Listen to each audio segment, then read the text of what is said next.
ശബരിമല സ്വർണ്ണപ്പാളി കേസ് ഉന്നതരിലേക്ക് കടന്നതോടെ പ്രതിരോധത്തിലായി CPM. മുൻ ദേവസ്വം കമ്മീഷണർ N. വാസുവിനെ പ്രതിപട്ടികയിൽ ചേർത്ത് അറസ്റ്റ് ചെയ്തതും A. പത്മകുമാറിനെ ചോദ്യം ചെയ്യാൻ വിളിപ്പിച്ചതോടെ CPM കടുത്ത പ്രതിരോധത്തിലാണ്. ED കൂടി രംഗത്ത് വന്നാൽ CPMന് രാഷ്ട്രീയ തിരിച്ചടി കൂടിയാകും ഉണ്ടാവുക.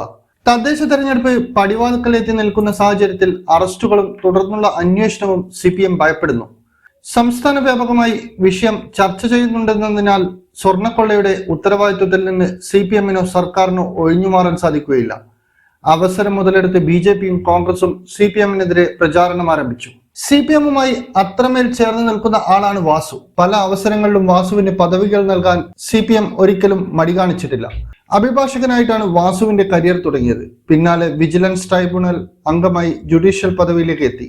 2006 മുതൽ 2011 വരെ PK ഗുരുദാസൻ മന്ത്രിയായിരുന്നപ്പോൾ അഡീഷണൽ പ്രൈവറ്റ് സെക്രട്ടറിയായും CPM നിയോഗിച്ചത് വാസുവിനെയായിരുന്നു.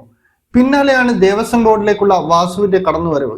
2 തവണ ദേവസ്വം കമ്മീഷണറായി ദേവസ്വം ബോർഡിന് വാസു അടക്കി ഭരിക്കുകയായിരുന്നു. അതിന് സഹായമായത് മുഖ്യമന്ത്രി പിണറായി വിജയനുമായുള്ള അടുപ്പമാണ്. ശബരിമലയിൽ നടന്ന കൊള്ളയിലെല്ലാം പങ്കുണ്ടെന്ന് വ്യക്തമായതോടെയാണ് വാസുവിനെ പലവട്ടം ചോദ്യം ചെയ്തതായും 3ാം പ്രതിയാക്കിയും അറസ്റ്റ് രേഖപ്പെടുത്തിയതും. വാസുവിനു വേണ്ടി CPM നടത്തിയ നീക്കങ്ങളും പ്രതിപക്ഷം ഉയർത്തിക്കാട്ടുന്നു. ശബരിമല സ്വർണ്ണക്കൊള്ളയുമായി ബന്ധപ്പെട്ട കേസിൽ മുൻ ദേവസ്വം പ്രസിഡന്റ് N. വാസു അറസ്റ്റിലായതോടെ CPM നേതൃത്വത്തിന്റെ പങ്ക് വ്യക്തമായെന്ന് പ്രതിപക്ഷ നേതാവ് VD സതീശൻ പ്രതികരിച്ചു. മുൻ ദേവസ്വം മന്ത്രിയെയും നിലവിലെ ദേവസ്വം മന്ത്രിയെയും കേസിൽ പ്രതിയാക്കണമെന്നും പ്രതിപക്ഷ നേതാവ് ആവശ്യപ്പെട്ടിരുന്നു. സർക്കാർ സംവിധാനങ്ങൾ പറയാതെ വാസു ഒന്നും ചെയ്യുന്ന ആളല്ലെന്ന് എല്ലാവർക്കും അറിയാം. കടകംപള്ളിയുമായുള്ള N. വാസുവിന്റെ ബന്ധം എല്ലാവർക്കും അറിയാവുന്നതുമാണ്. അന്വേഷണം ഇനി കടകംപള്ളിയിലേക്കും AKG സെന്ററിലേക്കും കൂടി നീളുമോ എന്ന ആകാംക്ഷയിലാണ് എല്ലാവരും എന്ന് K. സുരേന്ദ്രൻ പ്രതികരിച്ചു. വരും ദിവസങ്ങളിൽ തട്ടിപ്പ് ചൂണ്ടിക്കാട്ടി വ്യാപക പ്രചരണത്തിന് കോൺഗ്രസും BJPയും തയ്യാറെടുക്കുകയാണ്. തെരഞ്ഞെടുപ്പ് പ്രഖ്യാപിച്ച സാഹചര്യത്തിൽ ആരോപണങ്ങളിൽ നിന്നും CPMന് ഒഴിഞ്ഞുമാറാൻ കഴിയില്ല.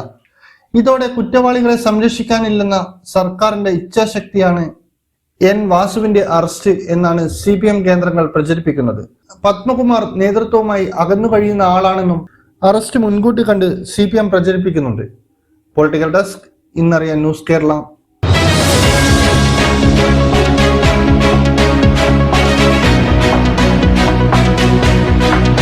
വിവാഹ പർച്ചേസുകൾക്ക് കുറഞ്ഞ പണിക്കൂലിയിൽ സ്വർണം മുൻകൂട്ടി ബുക്ക് ചെയ്യാൻ അഡ്വാൻസ് ബുക്കിംഗ് സ്കീം. പണിക്കൂലിയിൽ 50% വരെ ഡിസ്കൗണ്ട് നേടാൻ മൈ ഗോൾഡ് സേവിംഗ് സ്കീം. പണിക്കൂലി ഒന്നുമില്ലാതെ സ്വർണ്ണാഭരണം സ്വന്തമാക്കാൻ ഗോൾഡൻ ബഡ് സ്കീം. എന്നും വിശ്വസ്തയോടെ സ്വർണം സ്വന്തമാക്കാൻ ആരാധന jewellery, Bangalore and city centre, Kannur, ഫാഹേൽ and Maliya, Kuwait.